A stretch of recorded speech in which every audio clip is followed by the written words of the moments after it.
Bonjour. Donc dans cette vidéo, on va corriger l'exercice 2 là, pour lequel il fallait calculer les dérivées partielles et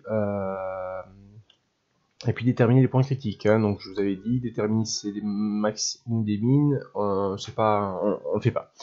Donc pour la première fonction, donc pour aller plus vite, la dérivée partielle par rapport à la première variable, je vais la noter d'rond f avec un indice x en xy.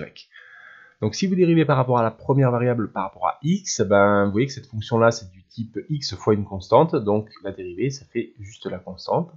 Et d'rond f sur d'rond y, c'est-à-dire la dérivée partielle par rapport à la deuxième variable, c'est égal à... donc c'est égal à x. Et donc, le point xy est un point critique.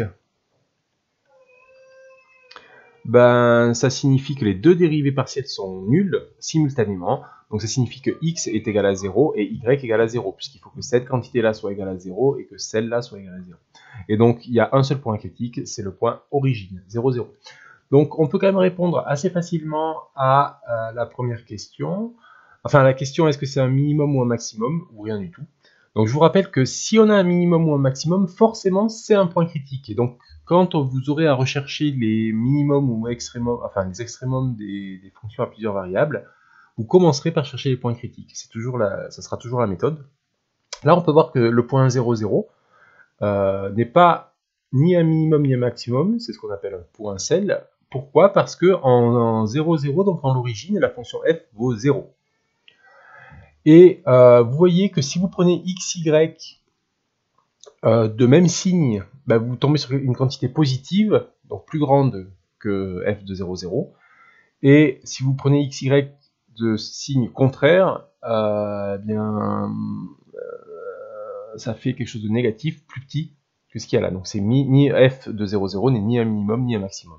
C'est ce qu'on appelle un point sel. Et vous avez montré la représentation graphique, je ne sais pas, peut-être je l'ai encore ici. Voilà, xy, vous voyez, en 0, 0, c'est ici. Donc vous voyez, c'est pas un maximum, parce que quand vous allez dans cette direction-là, bah, vous avez des quantités plus grandes, et c'est pas un minimum non plus, parce que quand vous allez dans cette direction-là, attendez, hop, dans cette direction-là, ben, vous avez des quantités plus petites. Voilà.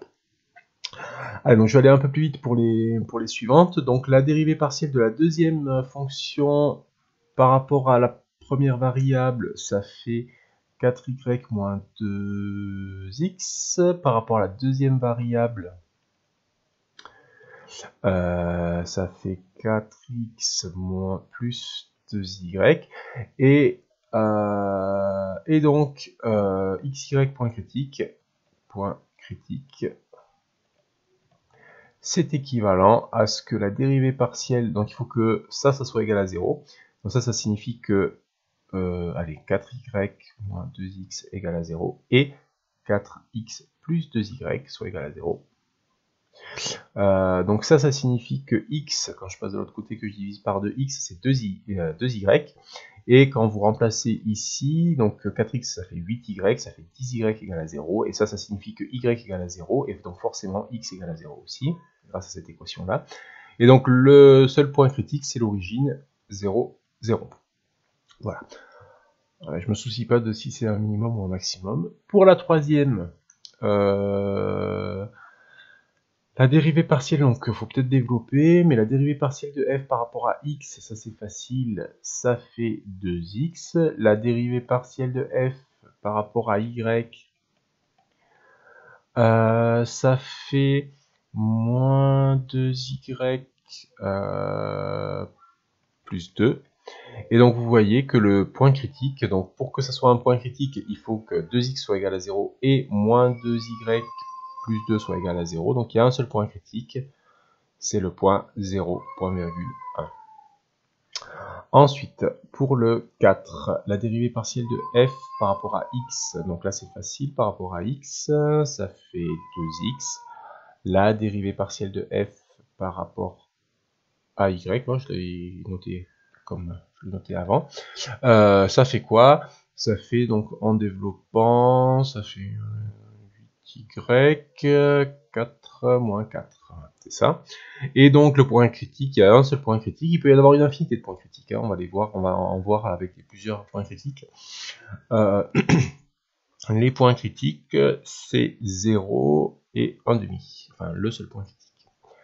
Allez, pour le 5, la dérivée partielle par rapport à x, ça fait 2x moins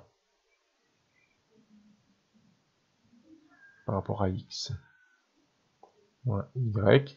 La dérivée partielle de f par rapport à y,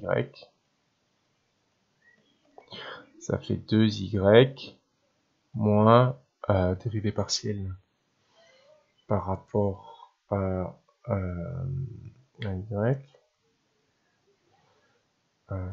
Donc ça fait moins x. Ou pardon, pour la dérivée partielle par rapport à x, là il y a une erreur. Attendez, pour la 5, moins y moins 1, il manque un plus 1. Il manque 1 plus 1, là j'ai oublié de développer. Et là par contre, quand je dérive par rapport à y, ça fait bien ça. Et donc, là c'est un peu plus compliqué. Point critique. Pour que ce xy soit un point critique, il faut que, en prenant cette équation-là égale à 0, bah, ça vous fait que y doit être égal à 2x plus 1. Et en remplaçant y dans la deuxième variable, dans la deuxième équation, en remplaçant y par 2x plus 1, ça vous fait 4x plus 2 moins x égale à 0. Et donc ça vous fait que x, donc 3x, ça vous fait que 3x plus 2 égale à 0. Et ça vous fait que x est égal à moins 2 tiers. Donc c'est sous réserve d'erreur, hein, parce qu'il est possible que j'ai fait des erreurs. Et du coup, y, ça vaut moins 4 tiers plus 1, moins 4 tiers plus 3 tiers, donc ça fait moins 1 tiers. Voilà. Voilà. Donc sous réserve d'erreur, hein, parce que je suis allé vite. Donc le point critique, c'est moins 2 tiers. 1 tiers. Voilà. Ensuite, ça c'était pour la 5.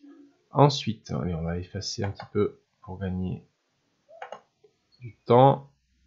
Pour gagner de l'espace, pardon. Hop. Allez, je fasse tout là. Hop. Pour la... bon, allez, la 6, ça va marcher pareil, je vais pas le faire. Hein. Donc, pour la 7, qui est voilà, un peu différente, hein, puisque c'est pas un polynôme. Pour la 7, la dérivée partielle par rapport à x, bah, c'est cos y, la dérivée, pardon, cos y, la dérivée partielle par rapport à y de, x, de f en xy, c'est donc on dérive, donc ça fait x fois la dérivée de cos, c'est moins sin. Voilà. Et donc quand est-ce qu'on a un point critique? Eh ben, il faut que cos y soit égal à 0 et moins x sinus y soit égal à 0. Donc voilà, là c'est un peu plus compliqué. Là. Donc ça vous dit que soit cos y égale à 0 et moins x égale à 0, ça c'est une équation produit, ou hein, on a un produit égal à 0, cos y égale à 0, et c'est le sin y qui est égal à 0. Alors cos et sin ne peuvent pas s'annuler simultanément, puisque cos carré plus sin carré c'est toujours égal à 1, donc ça c'est impossible. Et par contre, bah, du coup ici, ce système-là, il est équivalent à ce que x égale à 0, et y, il faut que le cosinus soit égal à 0, donc c'est de la forme capi. Hein, puisque sur votre cercle trigonométrique, le cosinus égale à 0, pardon, c'est pas capi, hein, je suis désolé, c'est capi plus pi sur 2. C'est pi sur 2 plus capi. Donc c'est soit ici, soit là. Voilà, et donc ça vous fait une infinité de points critiques. Voilà, donc j'ai plus de temps de corriger les deux dernières. Si vous avez des questions, vous me les posez, il n'y aura pas de souci.